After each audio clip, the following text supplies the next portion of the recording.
Bismillahirrahmanirrahim. Assalamualaikum warahmatullahi wabarakatuh. My name is Muhammad Izzat Amir bin Osman. Number matric 21BB08001. Assalamualaikum warahmatullahi wabarakatuh. My name is Muhammad Kushairi bin Azmi. My matric number 21BB08011. Today we will present about Ijma. Ijma comes from the word ajma, which has two meanings. First meaning is to determine, and second meaning is to agree upon something. Ijma is the primary source of law. Ijma can only occur after the death of Rasulullah SAW, because during his lifetime, the Prophet alone was the highest authority in the Sharia. Therefore, the concern of disagreement of other did not affect the main authority of the Prophet. After Al-Quran and As-Sunnah, it is considered as a source of Islamic law and was started after the demise of the Prophet. However, the origin of Ijma can be traced out in the Holy Quran and As-Sunnah.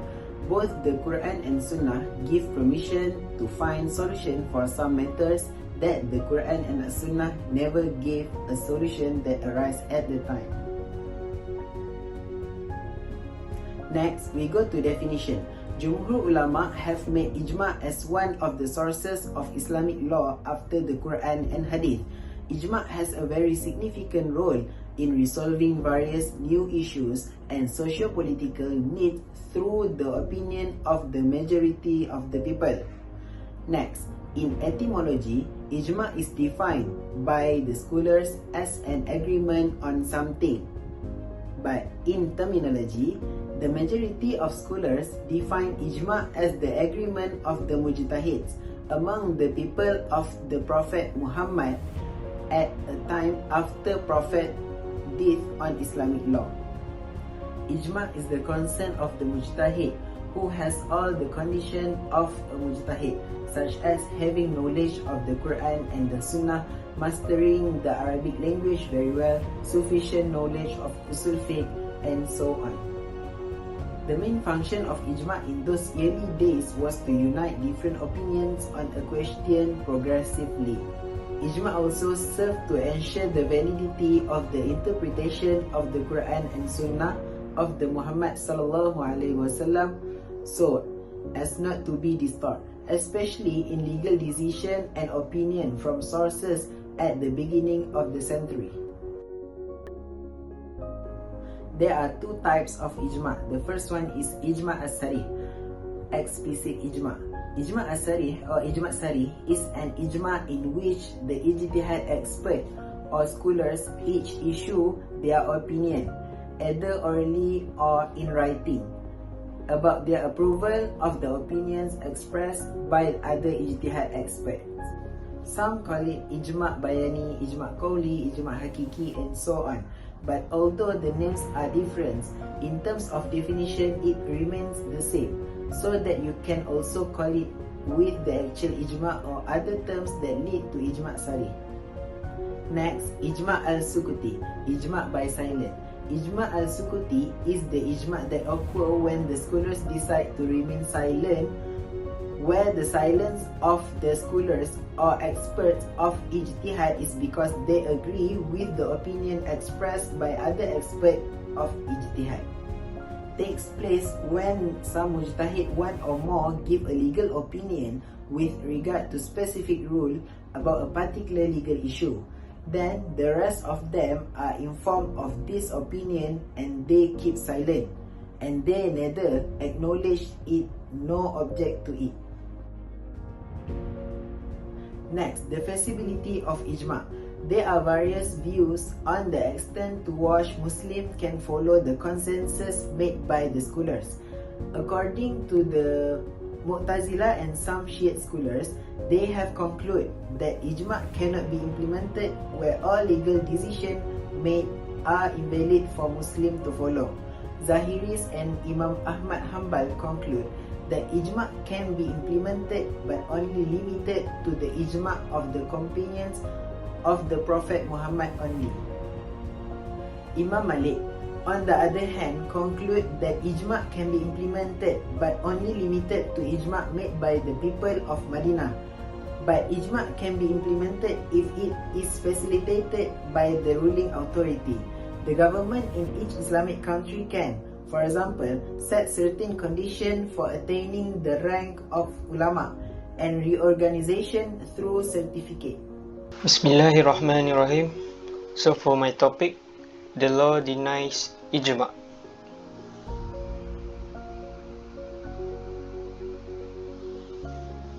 The law denies Ijma.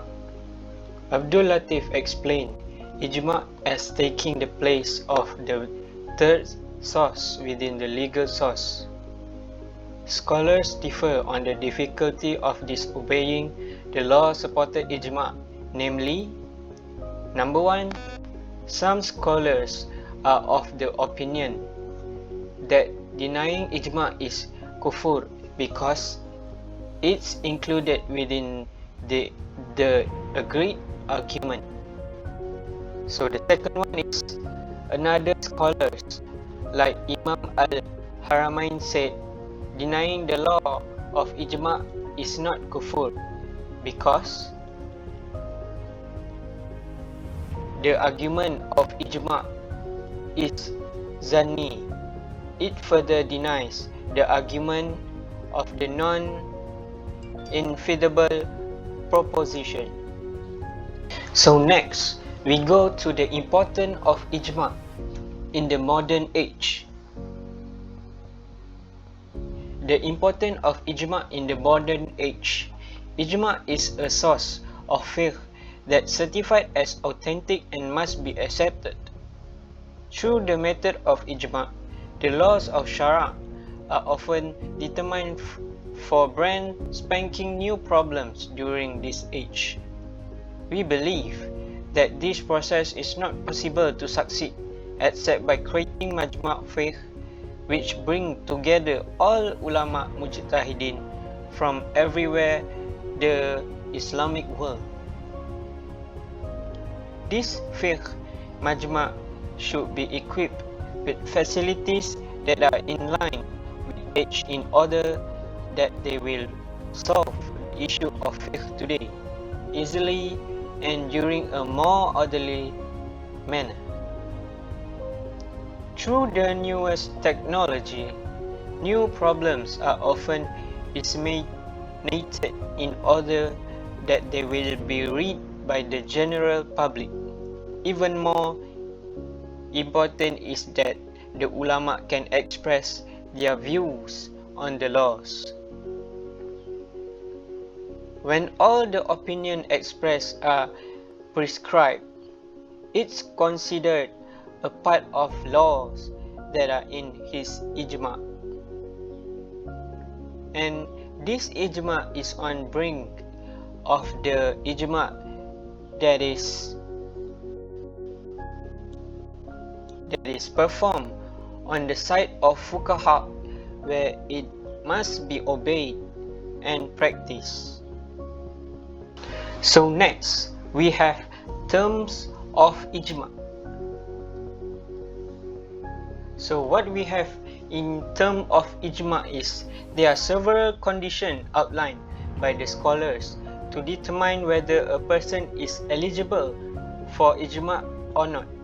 So the first condition is must contain mujtahidin scholars and have the power to ijtihad within the matter of juz'i. The rationale for requiring ijtihad as an entire to the members of ijma can cause the non-occurrence of ijma. So we go to the second condition. The second condition is Islam. If those that perform ijma consist of infidels and apostates without khilaf, then the agreement is not called ijma because the ijma to be performed must contain Muslims. So next, we go to the third condition. The third condition is the opinion expressed must be agreed by all the mujtahids and doesn't require the consent of the bulk. So the fourth condition or the last condition that we have here is it's required that the Ijma members must be an individual living at the time of the Ijma. So the last slide today is conclusion. So what we can conclude is Ijma is the third source of legislation prescribed by scholars because they are evidence from the Quran and Sunnah. Therefore, the opinion of Shia and Nizamiyah who reject Ijma as a source of Islamic jurisprudence is rejected. Additional, Ijma will not occur if there is no agreement among the mujtahids because the idea of Ijma is agreement among the mujtahids in determining a Sharia from the issue that arise. So that's all from me and my team. So thank you.